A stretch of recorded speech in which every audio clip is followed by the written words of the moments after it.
I pledge allegiance to the flag of the United States of America and to the republic for which it stands, one nation, under God, indivisible, with liberty and justice for all.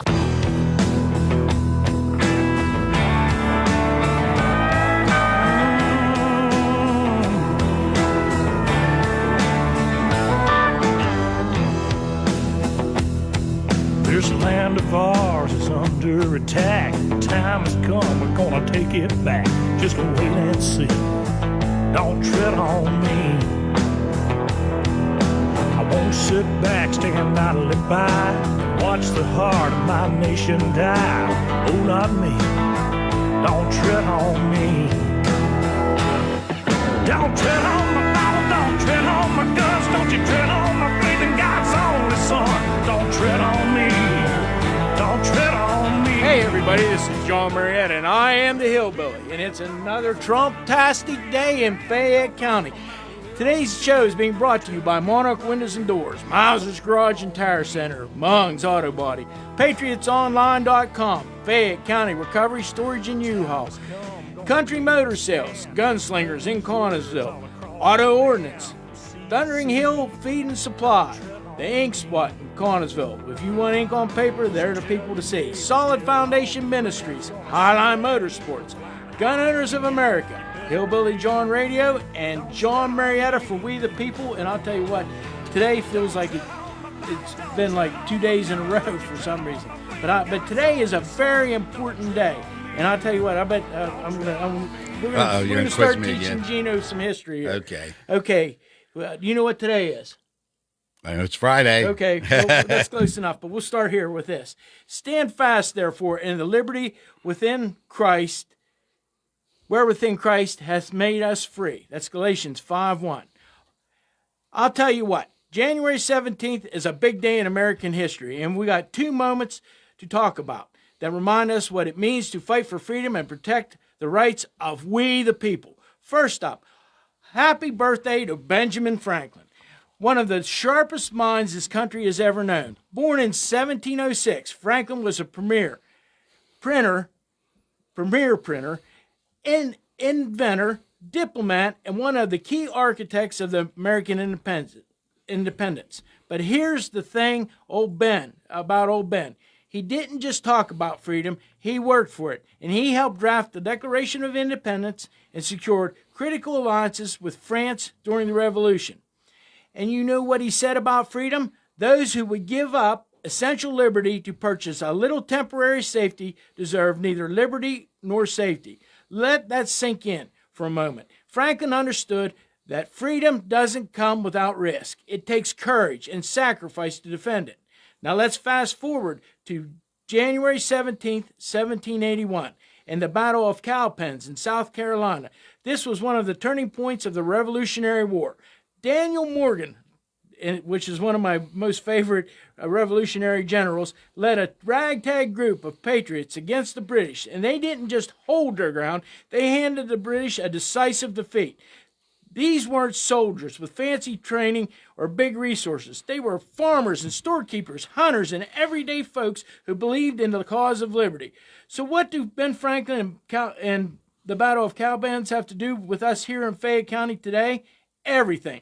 We're in a fight right now, folks. It might not be with muskets and bayonets, but it's a fight just the same. It's a fight over the rights of we the people, whether it's government overreach, which we're having right now, wasteful spending, which we have right now, or politicians raising your taxes instead of cutting their budgets. The battle for liberty and accountability is as real now as it was back then. Fayette County was built by people with the same grit, determination, and those patriots at Cowpens, farmers, and still were. Well, wait a minute. The same grit and determination as those patriots in Cowpens. Farmers, steelworkers, miners, and everyday folks, that's who we are here in Fayette County. And just like Ben Franklin warned, we can't trade our essential freedoms for temporary customs. So today, And let's honor the wisdom of Ben Franklin and the courage of those patriots at Cowpens by standing up for what is right. Let's hold our leaders accountable, protect our property rights, and stand for government that works for us, not the other way around. History reminds us that freedom isn't free, and it's up to us to fight that battle. I think I said a lot there. Yeah, it is. And there's a series on Netflix right now, I think, called The Frontiersman, and it goes a lot into this. I mean, what our early predecessors had to do to secure this democracy is really amazing. They all got great stories, but Ben Franklin's story, it's a very interesting one. A lot of people don't know who Daniel Morgan was. Daniel Morgan was a leader of the militia, and the story of the Patriot was somewhat formed around Daniel Morgan, and actually Morgan was an unbelievable. He was like I don't know. He was definitely a rebel. He was definitely a renegade, and he was definitely not fearful about anything. And people, you can go look him up. He led an army of guys that some of them didn't even have shoes, and defeated the greatest army in the world at that time. And it was just because he understood that we couldn't fight fully head on, toe to toe, Napoleonic warfare with the British. He understood that we had to attack them from every which angle with as many people as we had, and that's what happened down there. But anyways, we're going on to other things. Well, hey, first of all, I think it's important that we address some things that I said last week, and some things that were said on the show preceding us, the Democrat radio hour. People, I've always believed what I believe, whether I'm a Democrat or Republican. I did make the comment that I would die Democrat, but you just can't. Not in Fayette County, not what's happened locally with the way the party moved. The local party is corrupt. I'm not going to play any games about it. George Rattay took money from the party. He also is a war veteran and deserves respect for that. Two things can be true at once. The money was covered up by subsequent members of the Democrat Party, the executive board. We're going to clarify all that in depth on a website, FayetteTruth.com. And in the meantime, if anyone has a problem with anything I say, you want to sue me, sue me. But we are going to try to do our best to get it right. If we do get it wrong, we'll try to correct it. You do correct it. Yeah, when I do, I'll do the best I can to be as accurate as I can. But I am accurate about the statements I made about George Rattay. This man filed bankruptcy while he was running for office. He is the chair of the Democratic Party. He does everything that he accuses Trump of, and has for the last 4 or 5 years. Doesn't hold meetings, runs the party like a dictatorship, takes very little input from anyone. It's just insane. So anyhow, George, I'm not at all worried about you or any attorneys you may or may not have. And again, I do respect your service, and two things can be true at once. All right. Well, I did want to move on. So we had George Rattay, Hawk, the chair of the Democratic Party, and Commissioner Vince Facilities on the air. Two individuals that filed personal bankruptcy. They did. These are people trying to tell us that tax increase was necessary. I tell you, even when I was a Democrat, I don't want to hear, oh my gosh, it was just a shill for the Democratic Party. Those guys were just trying to justify the tax increase. Again, it wasn't necessary. Vince went on a whole list of things, and these were real expenses. I'm not disputing that. But a lot of those things could have been handled with a one-shot loan. If the county was run responsibly, you get a loan for those. You don't permanently raise taxes 25%.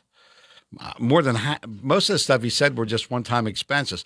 And to say they didn't see him coming, that Manchesky thing's been going on forever. I think every year there's an update on it. I mean, they should have known that they've been getting ready for it.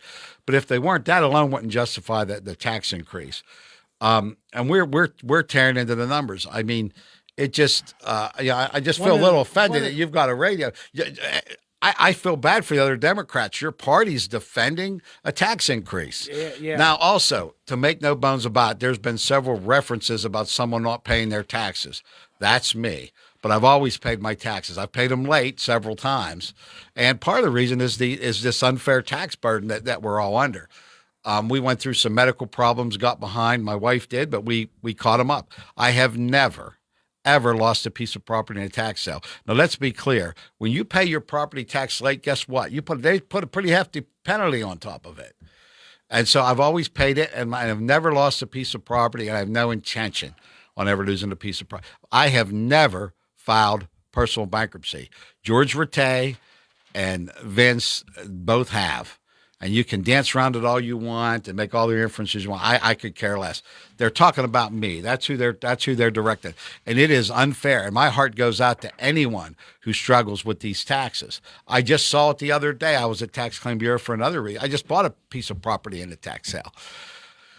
And while I was there, I felt bad. A lady, she was struggling over $68. That's the reality. Also, Vince Facilities made the comment that we're one of the lower taxing, we pay one of the lower rates in the entire county. That is true, but we are one of the smallest counties of the 67 counties.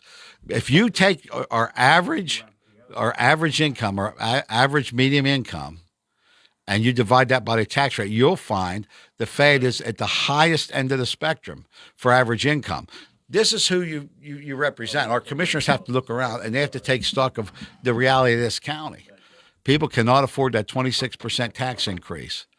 They don't have to just cut mandated. The reality, folks, the reason for the increase, they bought a whole bunch of buildings. Even if those buildings were given to them, which they're going to twist around and say they paid $1 or they were gifts. These are big liabilities. These involve staffing. They involve heating and cooling and more insurance and windows and on and maintenance and on and on and on. These guys aren't good in the real estate business. And that's not what the counties should be in. They should be focusing in on that courthouse and fixing what we already had. But they went on a spending spree. Yes, the jail was necessary, but what wasn't necessary? A $1 million tunnel wasn't necessary. The other thing that wasn't necessary is buying the Wagner's Ferens building or the two buildings behind it. Or they got them, one thing leads to another. These guys have expanded our government so big, and the bills come and due. And yes, they did get hit with inflation and other challenges, which they were not in any kind of position to handle because of the way they handle the county finances. And we're going to break this down. It's very complicated, and it's very easy, especially for a seasoned politician like Vince Facilities, to double talk and try to justify the tax increase. He's saying, and that's all it is. It's all double talk. He's correct about it. The best liars are true 99% of the time. But he's correct about it, and I will give him credit that we have one of the lowest millages. But for medium income, we're third right now out of 62 counties that we've researched. We still don't have 5. We'll be putting that online. We'll be having it, and we're going to do a spreadsheet, and we'll have it out there. But and that's because we're such an economically depressed county. We should be at the bottom. And that's what we're headed to right now. We're going to have all this information, and I'll tell you what. On March the 1st, all the taxes are going out. They'll go out on March the 1st, and I can see what's going to happen here right now. What's going to happen here is people is going to, I said it at the commissioners meeting, I said people will not be silent. They're going to be heard, and they're going to want to be heard, because when the taxes are going up the way is happening, and it's just like Gino and I talked about it, if we would have did a one-time loan to get rid of what we're at. Yesterday we found out that they actually did borrow $17 million on a drawdown loan. They're currently using. Currently using. Now they're going for a trans loan of another $9 million. Well, if you do the math, which 9 and 15, Gino, is 24, right? Mm-hmm. So now we're borrowing $24 million. The budget is out of hand. And by the way, the budget is so incorrect. I tell you what, that's another thing. It is so incorrect about so many things. What we're doing is we're trying to get the audit from a year ago. Yeah, and we can't. Which should have been filed and hasn't been filed yet. But anyway, because an audit tells you what you're actually where you're at. A budget they're just numbers that they pull out of the air. Yeah, I mean, and they have my office over doing 44 million or 44,000 up. Well, I'm not going to. I know we're going to near use another $44,000 this year, and I have no idea why they put it in there. I think it Listen, was planted myself. One of the things I heard in the previous show was Vince went on to say he cut almost $1 million out of this budget from the initial budget. If he could cut $1 million out this year, why didn't he cut it out 4 years ago, 6 years ago?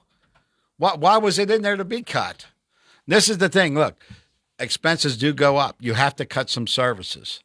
You have to make some tough leadership would start to make some tough decisions. They're so far out of whack. They had to go to the judge to get special permission to borrow that money because it's so out of the norm for a county to do.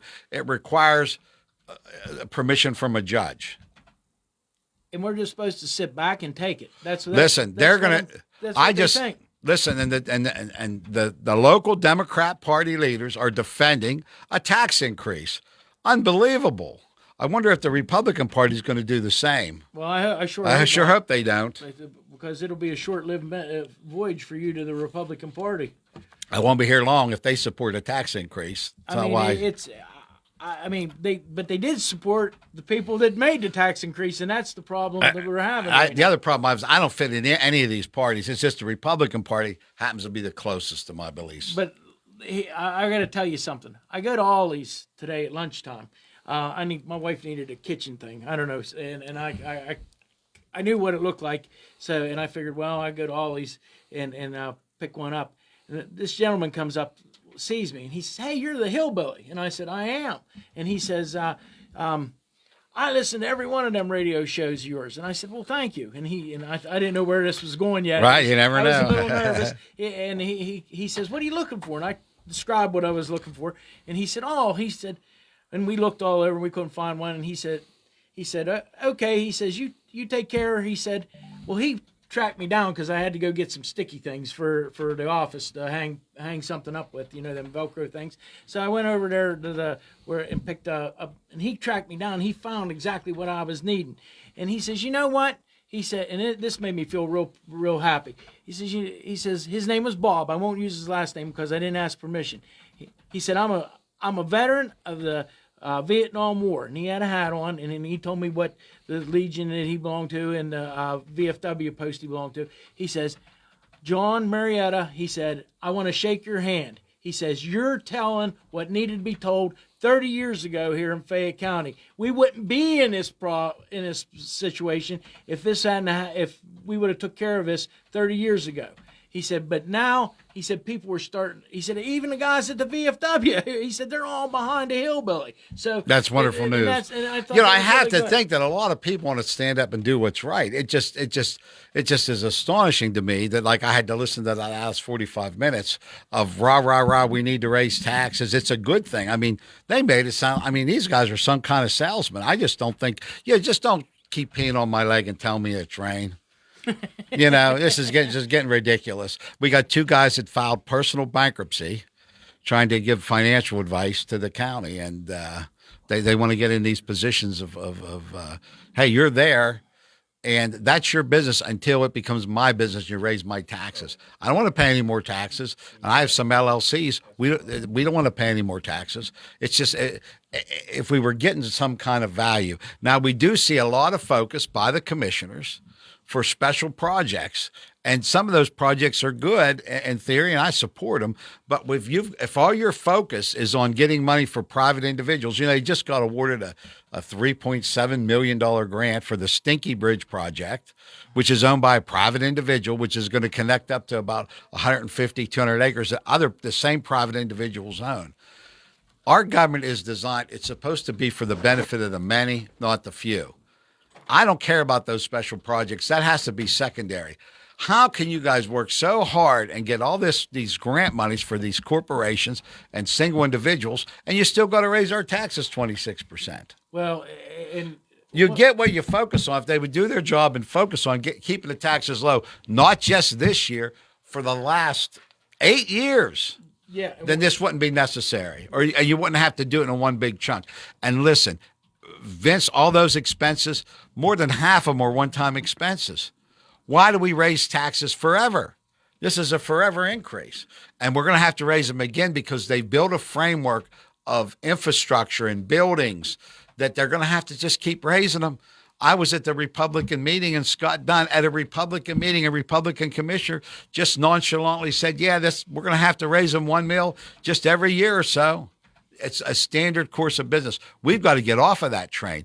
Why don't they go talk to some of those supervisors in South Union? They haven't raised taxes in 28 years. Yeah, and or longer, maybe. I think it's longer than 28. And the good thing about, and I want to tell you what, I need to give the shout out to Jason Scott and them guys over there, because they built that whole ball field and all that stuff over there. They built a walking trail through there, and they did it themselves. They did it well, themselves.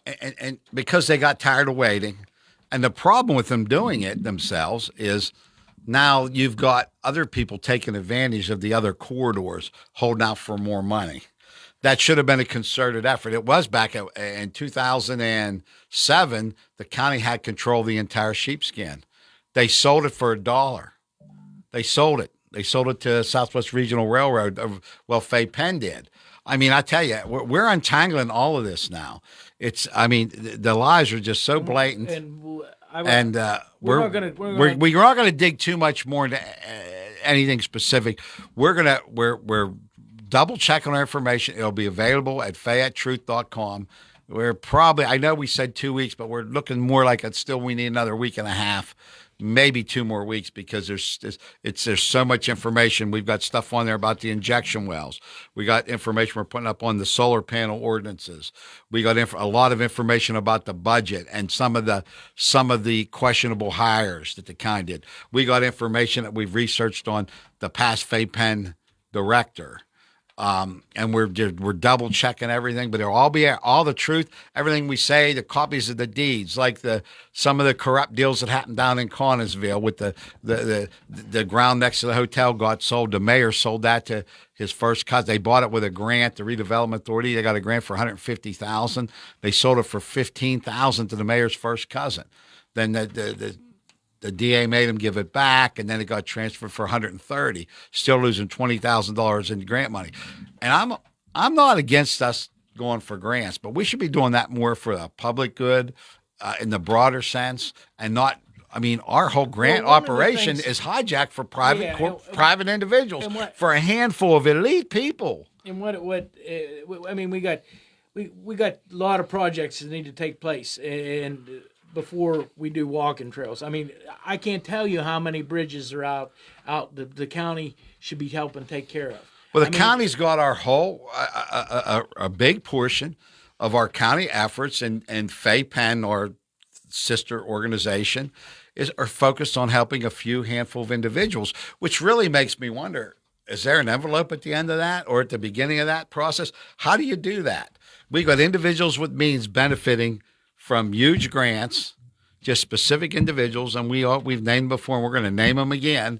And look, and I don't blame, if you have a company and you can get the commissioners to do you a favor or whatever, that's your job as a company, right? You're representing the shareholders of your company, your own interests. But the commissioners got to be that's the stop guard. They got to say, no, this isn't right. And Vince made a comment that he tries to help everyone he can as long as it's legal. Some of the things that are legal aren't really ethical. And that's one of the things we got to address. You have to take care of the many, not the few. And we're gonna identify those. Well, I just think about all these different all these things that are going on right now. And we've met, and I'm not going to talk to anybody, give you any information, but we've met with several. Gino and I have met with several different township supervisors over there, and I'll tell you what, these guys they need left alone. They just need them to shove the money their way and let them go at it. Listen. They got the capability and the understanding of what their township needs. They don't need to worry about having another ribbon cutting. That jail up there was a perfect example of that. They spent all that money for that ribbon cutting, brought in all these people, and then it was how many months later, Gino? Oh, it was like 8 months later. 8 months later. 8 months later, and we paid a PR firm. I'm so glad that we finally let go of our PR firm. Did you see that at the last meeting? They finally decided they didn't need a PR. What the heck? Who needs a PR firm? They got all these administrative assistants, a PR firm. This is crazy. They blew the budget up. the individual departments are all running pretty lean. I is my impression. I know the coroner cut a bunch of money out. You're running efficient. You bring money into the county. Yeah. And a lot of I mean, I imagine all the departments are running tight. It's the commissioners. And they want to say, "Oh, it's everyone's fault but ours." Yeah, and they that's don't want exactly to take. what it- that's they don't want exact- to take a single lick of responsibility. I tell you what, the row offices, and that's who I can see the most of. The row offices and the sheriff's department. I tell you what, it seems to me like they run pretty efficient, and they try to get things done as quickly as they can for everybody. And I mean, this is where we're at. But anything outside of that, it seems like if there's not the bureaucracy takes over, and it just turns into, I don't know. It's set up. It's very hard to nail down the corruption because of the layers, because you've got redevelopment authorities, you've got special nonprofits intertwined, we've got county grant writers, who they working for, who's directing them. You got 3 commissioners with, maybe 3 different kind of goals for the county. Well, I was on the phone with a grant writer, and people can say what they want about me, but I was on the phone last night till 11 o'clock with a grant writer, and we're looking at trying to do something, and I'm just tired of waiting. So I'm going to go after the money myself somehow. I haven't figured out how we're doing it yet, but we're going to. Listen, I know this is a polarizing time in politics. There's a lot of misinformation and disinformation, and they talked about it on the last show. Here's what we're going to do. That's why we're setting up FayetteTruth.com. We're gonna make the statements that we make after we research, and we're going to put the facts on there. We're going to put copies of the deeds. We're going to put a copy of the deed where the redevelopment authority bought a piece of property in Collinsville for $150,000, and where the deed got recorded where they sold it for $15,000. We're gonna put some of the budgets. We're working on right to know requests now. We're gonna clear up all the misinformation about the pension. We're gonna list that with right to know requests. So this takes a lot of time, and John can tell you, the biggest problem we have is it's like playing whack-a-mole. It is. People are coming to us every day with evidence of more corruption here, other things here. Some of it's not really right, or it may be legal, but it's just not right. It doesn't pass the smell test. And, we're going to do the best we can to not just put the stuff out. We're going to show you the reports from the Democratic Party. I mean, they're online. You can see who signed for what and who did what. And we're going to do the best we can to get the record straight there, and very specifically. And not just that, all the issues facing the county. And there's a lot of issues that have to be addressed, and but at the end of the day, they got to take care of the people. They take in $30 million and they spend $50 million, right? So there's a $20 million deficit. So they're always going to have it, and these loans on top of loans. I mean, just within the last few weeks, we borrowed. We got an $18 million. Was it $18 million line of credit? $15 million line of credit. Okay, we used 8 of it already, so 8 of it that we're paying interest on, and they just went for a Trian loan for 4.25%, and they did. I checked it out, and I have every faith in the county clerk, Amy Liston. She said they did do it the right way. They did compare, different banks, but they didn't share that with the public like they did on the previous Tran. They just said, we're just acceptable. So we're supposed to just blatantly trust these guys? I don't think so. Well, anyways, we're down to the last minute here already, Gino. That's how quick that went. Wow. Nick, who's winning this weekend? Real quick. Chiefs, Bills, Eagles, Lions, all the favorites, I guess. Well, the Ravens are favored, but I'll go Buffalo. I like the Eagles. Yeah. As you're wearing a Steelers shirt, you trade it. I'm wearing this in mourning. Right? Well, of course. Hey, I like the sweater. It's the last chance well. I could wear. It's Why cold not? out there it today. Is cold. Well, it's going to get real cold out. Hey, and everybody, please, please, please be safe with your kerosene, your oil heaters furnaces, and oil furnaces, and be safe. We don't need no more fires. And keep your water running. Yep. While on this road Well, on this ride called life, you have to take the good with the bad. Smile when you're sad, love what you got, and remember what you had. Always forgive, but never forget. Learn from your mistakes, but never regret. People change. Things go wrong. Just remember the ride goes on. God bless each and every one of you, and God bless America. I am John Marietta, and I am the Hillbilly.